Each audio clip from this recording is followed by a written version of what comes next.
Okay, we are now live broadcasting on YouTube for another Tech Talks. And today we are joined by instructor Cameron McCormick, who is going to show us kind of a cool tool that he has created for letting students know when he's online. And I know virtually nothing about this yet. Ben has been the one talking to you, so I'm going to learn right alongside everybody here.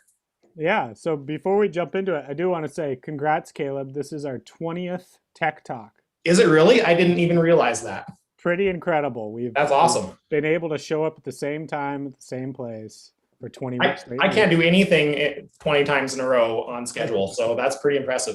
Yeah, yeah. So let's see if we can round out this month and get her started again next fall. But yeah, I'm excited. Cameron emailed me a couple weeks ago saying, "Hey, look at this weird crap I did." And I was looking at it really confused at first, but then I realized pretty ingenious, pretty innovative way to let students know whether or not he's actively working on school. And by doing that, they would know he could be able to respond to them a lot quicker. And I was thinking about, you know, one of our modules on instructor presence that we created, and the theme of responsiveness of instructors is always, a student, really a student theme that comes up a lot because students are so impatient. They want to be, they want responses immediately. A lot of them, they'll email you at 10 o'clock at night and are anxious the next morning because you haven't gotten back to them. And I think this is a kind of a cool way of reducing some of that anxiety. So, Cameron, can you just kind of maybe show us what you did and then tell us why you did it? And All right, so I'll share my screen with you here. Yeah, share the whole thing. What the heck? Why not? let's go. So here I am. I am in a student view of a Canvas course here. This is actually one of my sandbox courses. But what you see over here is my navigation panel. And what we're focusing on here is Dr. Mac online now? So a student can click on that and you should quickly see this.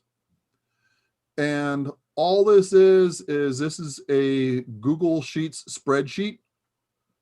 And I have it set up so that when I open up this spreadsheet, it will automatically say, yes, I'm here and available. And I also have my Chrome, since Google Sheets is Google and Google Chrome is Google, that cooperate quite well. I have this set up as a tab, and you can see that very up in the top screen here. It says, is Dr. Mac online? I have that tab set to open up every time I open up Google Chrome. So that's over here in the upper right and settings, and I don't know how. And you scroll down here, it says what pages open up every time you open up Google Chrome. So that's is Dr. Mac online. And in other words, I do nothing. I turn on Google Chrome, this page automatically loads up, and I'm now looking at the sheet as I see it. And I click one button here as I'm done with my day. I just says change to no. And all of a sudden, no, I shut down. I say, bye, everybody. Oh, why LeBron James? Because people know him. I didn't know if you were a secret LeBron James hater. Well, I couldn't find a picture of you. That's why. That's awesome. Yeah. Now, in order for me to go back, I actually have to close this and reopen it because there's a trigger here. And like, I am no longer much of a programmer. I did programming. I was telling Ben and Caleb, I programmed in BASIC back in like 1980. I programmed in Pascal in about 1987. I programmed in Fortran in about 1997. But this is JavaScript, I believe, is the background here. And I recognize kind of the format of that.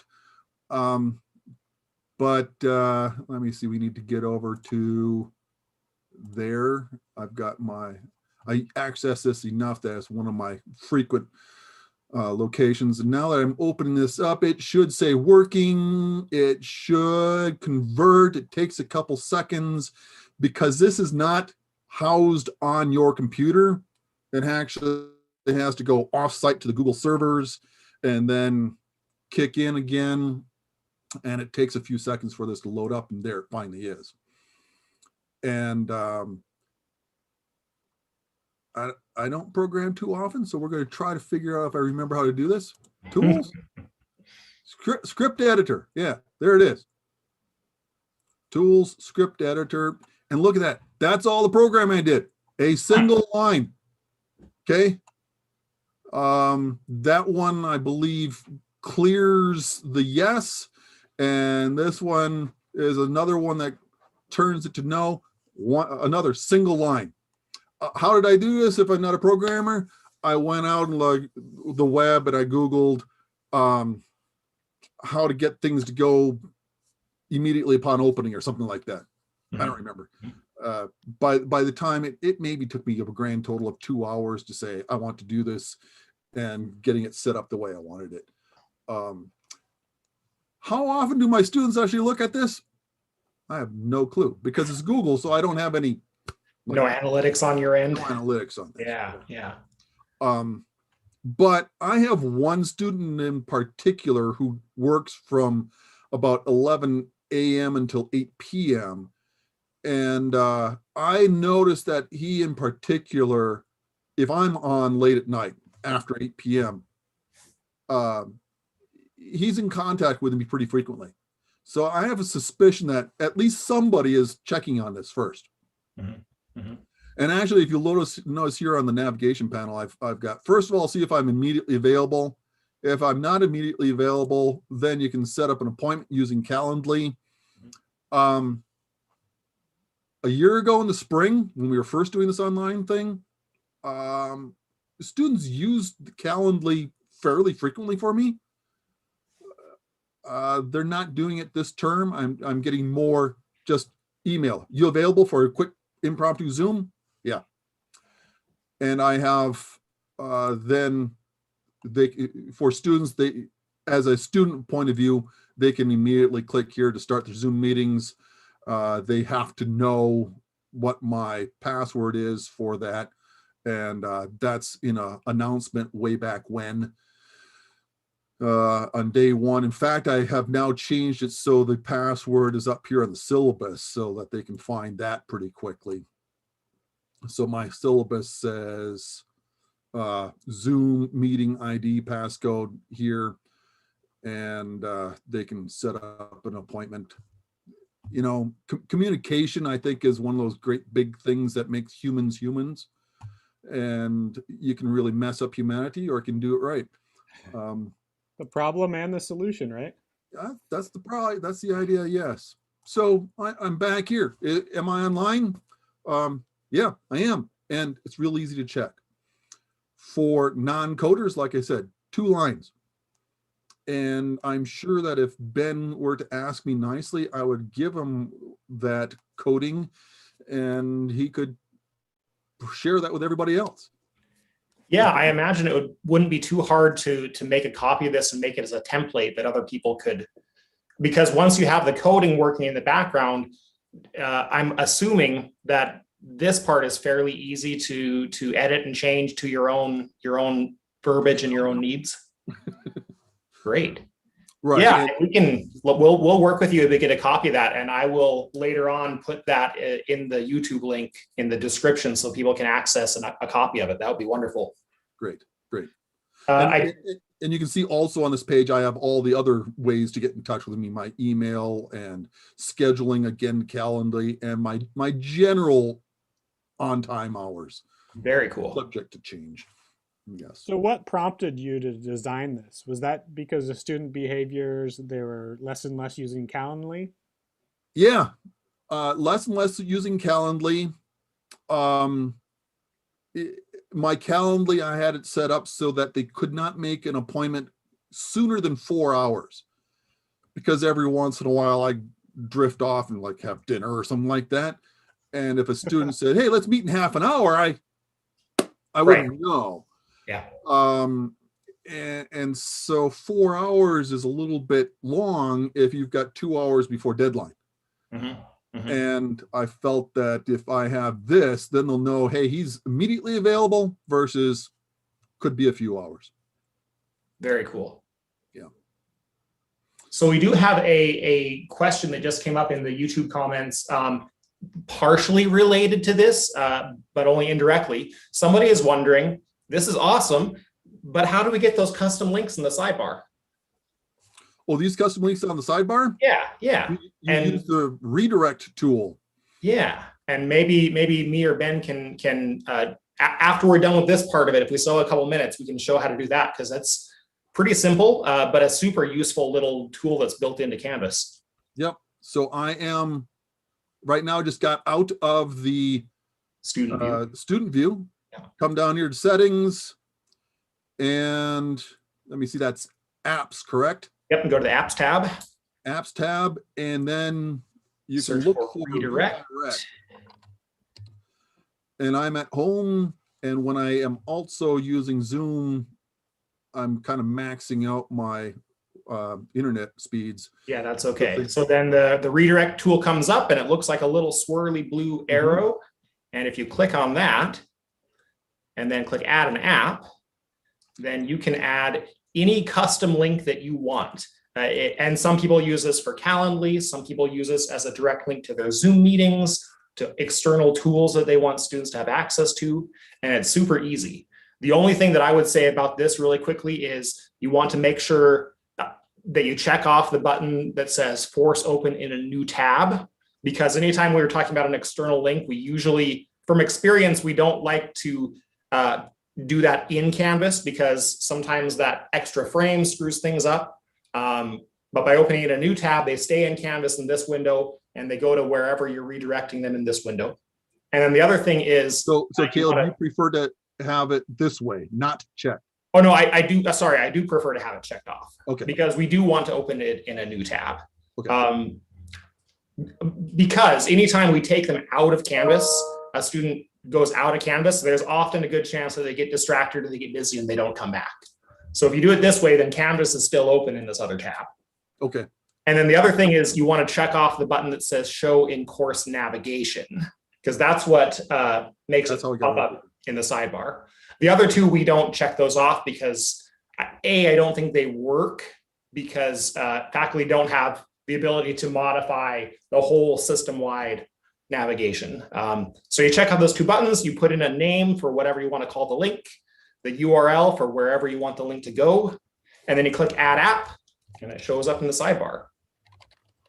And you can do this as many times as you want. You can have multiple custom links added to your course. Yep. And that's actually why my syllabus up here looks different from your default syllabus look. Sure. I actually have it go to my syllabus instead of the course. The syllabus tool. Calendar type stuff. Yes. Yeah. And that was a great comment in the YouTube channel, because if you go back to student view, you have a very unique course navigation, and it's all custom links. It looks like Yes, there's a home button, but then everything else is custom, and which is pretty unique. Students are going to notice that. Yeah, definitely.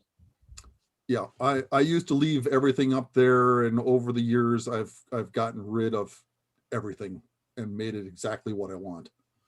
The textbook is from several years back when we were emphasizing and pushing the movement to open educational resources. Mm-hmm. So this is an online textbook.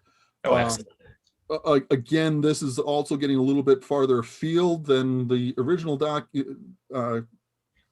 description today, but I really tried to get everything permanently available to my students.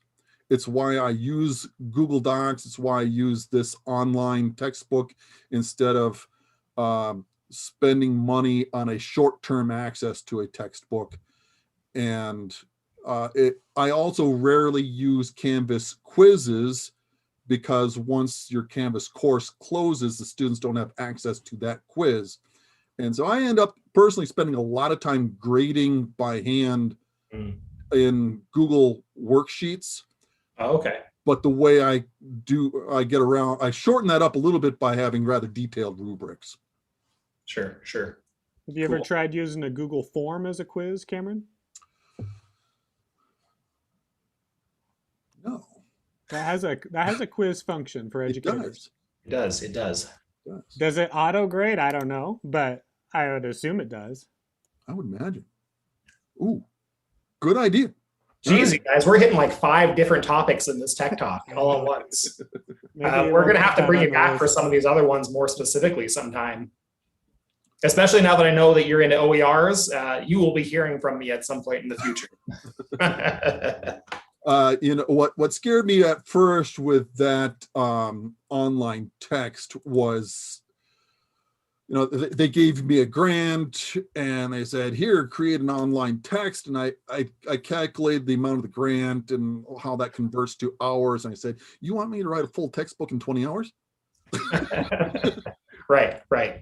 And then that's when I discovered Creative Commons and realized, oh, there's a lot out there that I'm legally allowed to steal. Yeah, absolutely. Yeah, that's going to have to be a conversation for another time that I would love to have sometime for sure. Cameron, I'm curious, so you said that you know, because it's in Google Sheets or Google Sheets, you don't have like direct analytic access to see how many students are viewing it. But I'm curious if yeah, I'm not sure either. But I'm curious if you have gotten any other feedback from students about that tool. So I've had this up. Well, I showed Ben, I think, the next day. So it's been up for what, 3 or 4 weeks since. Oh, okay. So it's brand new. I didn't realize that. Yeah, this term I created it for the first time. Awesome. And so that's not even 4 weeks. Can't be. Okay. Yeah. No, I have not heard directly from my students comments on it. Mm-hmm. It's interesting. Each term I've kind of changed my approach to Zoom meetings in particular, that I've never required students to participate. I said, please, I'm begging of you.